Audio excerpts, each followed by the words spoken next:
Áudio News. Manchetes, comentários, opiniões.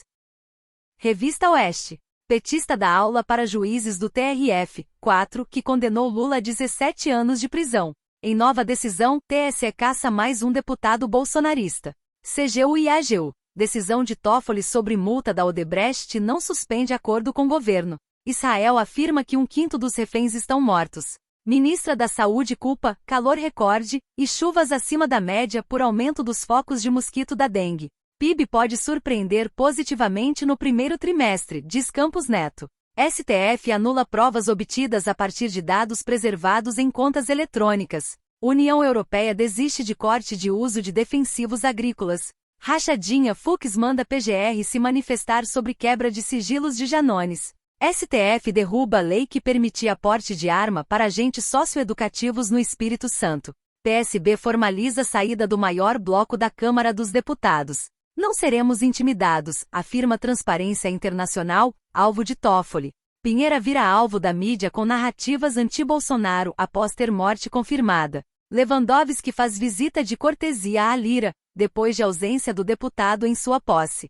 Em 2018, Boulos se revoltou contra a vacinação obrigatória em crianças. Ideia absurda. Investigação da ONG Transparência Internacional. Toffoli ignorou parecer da PGR. Ela continua muito abalada, diz advogada de vítima de antissemitismo na Bahia. Plenário do Senado deve apreciar urgência de projeto das saidinhas na quarta-feira. Exclusivo. Rubinho Nunes pede à Arquidiocese de São Paulo o afastamento imediato do padre Júlio Lancelotti. Quem assume o trono se o rei Charles III se afastar por causa do câncer?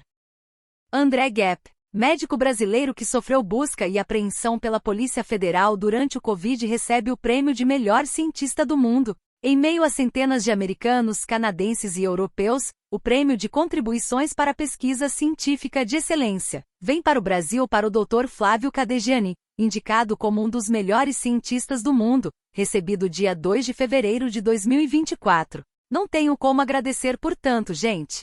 Só para constar, estou entre os cientistas com maior número de estudos clínicos conduzidos em Covid-19 como pesquisador principal, MEMP do mundo também. Não sou fã de tais superlativos, mas não vislumbro outra forma de contar. Grande beijo a todos. Jorge Serrão. Viva Faria Limers. Vocês fizeram um L. Agora aguentem. Lula e Taxado vão encher vocês, e todo mundo, de impostos. Tudo para bancar a gastança estatal da companheirada. Parabéns às avessas.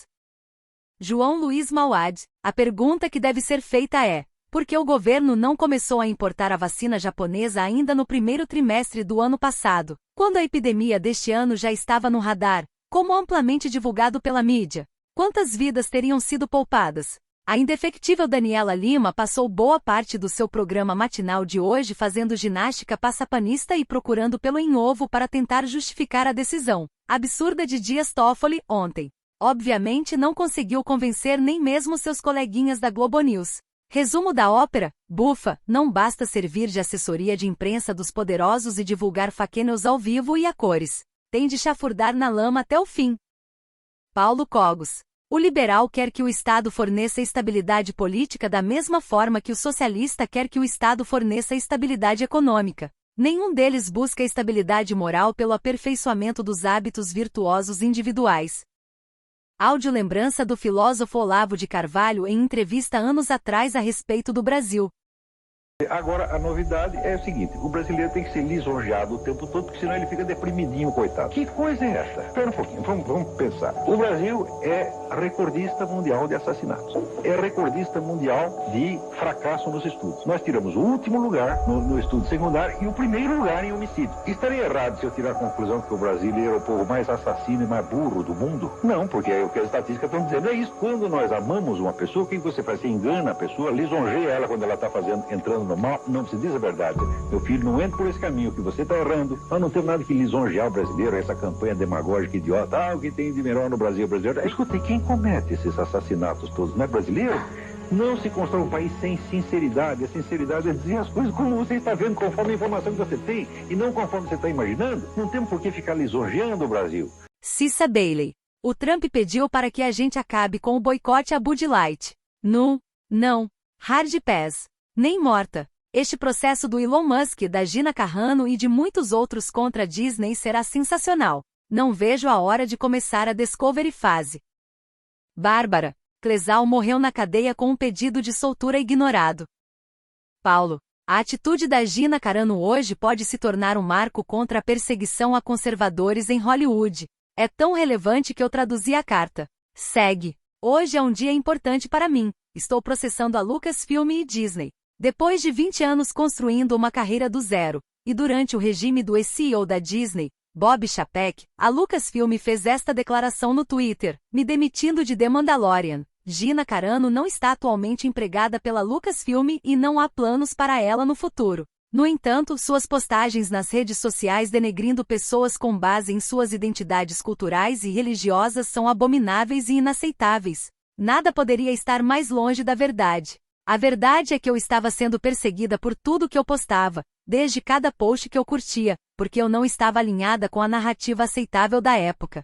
Minhas palavras eram consistentemente distorcidas para me demonizar e desumanizar como uma extremista de direita. Foi uma campanha de difamação de intimidação com o objetivo de silenciar, destruir e me tornar um exemplo. A questão é que eu nunca usei linguagem agressiva. Eu compartilhei citações provocadoras, imagens, memes e ocasionalmente usei minhas próprias palavras, não com agressão, mas com respeito e ocasionalmente, comédia para manter o clima leve em tempos sombrios. Olhe com seus próprios olhos o que eu postei e se pergunte, por exemplo, onde eu comparei os republicanos ao povo judeu no Holocausto.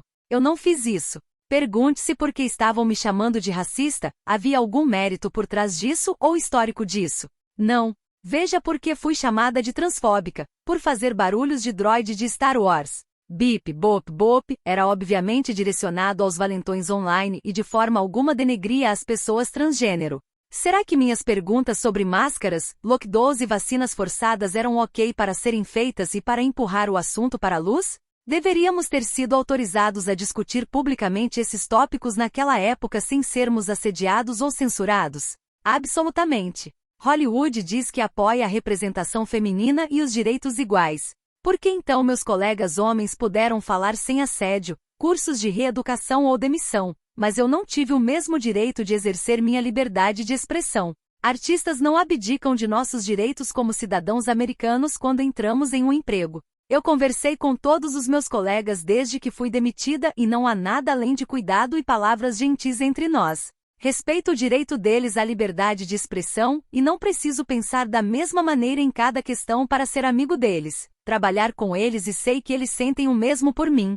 Alguns meses atrás, @Elon Musk tweetou que se você fosse demitido por usar a plataforma X por exercer seu direito à liberdade de expressão, ele gostaria de oferecer representação legal a essas pessoas. Uma oferta nobre, mas nunca em meus sonhos mais loucos eu teria pensado que alguém assumiria meu caso contra a Lucasfilm Disney. Ainda assim, eu respondi: acho que me qualifico, e milhares de pessoas concordaram, mas eu não esperava nada. Para minha surpresa, alguns meses atrás, recebi um e-mail de um advogado que foi contratado por X para investigar minha história e muitas outras. Acontece que depois de enviar a eles o máximo de informações que pude reunir nos últimos meses, meus advogados atuais e X acreditam de todo o coração em meu caso e estão avançando. Gostaria de expressar minha mais profunda gratidão e agradecer a @Elon Musk, @X, por me dar a oportunidade de trazer meu caso à luz. Quanto a mim, adoraria retomar de onde parei e continuar minha jornada de criação e participação em contar histórias, que é minha paixão máxima e tudo pelo que trabalhei tão duro. Tem sido difícil avançar com as mentiras e rótulos que me foram atribuídos, apoiados e incentivados pela empresa de entretenimento mais poderosa do mundo. Estou grata por alguém ter vindo em minha defesa de uma maneira tão poderosa e aguardo ansiosamente para limpar meu nome. Obrigada a todas as pessoas que me apoiaram e fizeram suas vozes serem ouvidas. Oro para que Deus abençoe a cada um de vocês. Com amor, Gina Carano. Paolo Zanotto. Foi inaugurada a página em português da Global e Witness News. Uma voz rara de jornalismo investigativo sério a serviço da liberdade, não financiado pela trapaça woke globalista e não a serviço da farmáfia. Apoie, assine, acompanhe e promova. Fabrício Rebelo. Hoje cedo concluí a análise de um processo em que uma mulher foi condenada por triplo homicídio, recebendo a pena total de 16 anos de reclusão. Pelos atos depredatórios de 8 de janeiro de 23, um pastor foi condenado a 17 anos. Boa semana para quem ainda acredita na justiça. Daniel Scott. O problema nunca foi a vacinação, mas a ideologia. As mesmas pessoas que antes culpavam o governo por não ter vacina contra o Covid nada falam sobre a vacina contra a dengue. Por sinal, alguns detalhes curiosos. O Brasil foi um dos primeiros países vacinados contra o Covid. 2. A vacina contra a dengue já existe há quase 10 anos, enquanto que a do Covid foi lançada em poucos meses. 3. A vacina da dengue pode ser produzida aqui no Brasil, embora o governo não esteja priorizando isso. Triste ver como a ideologia política mata pessoas. Mais triste ainda é ver como a ciência de verdade nunca importou para quem disse amar a ciência. Apenas o que importava era se o cientista, que a mídia escolheu para te educar, vota no mesmo presidente que você.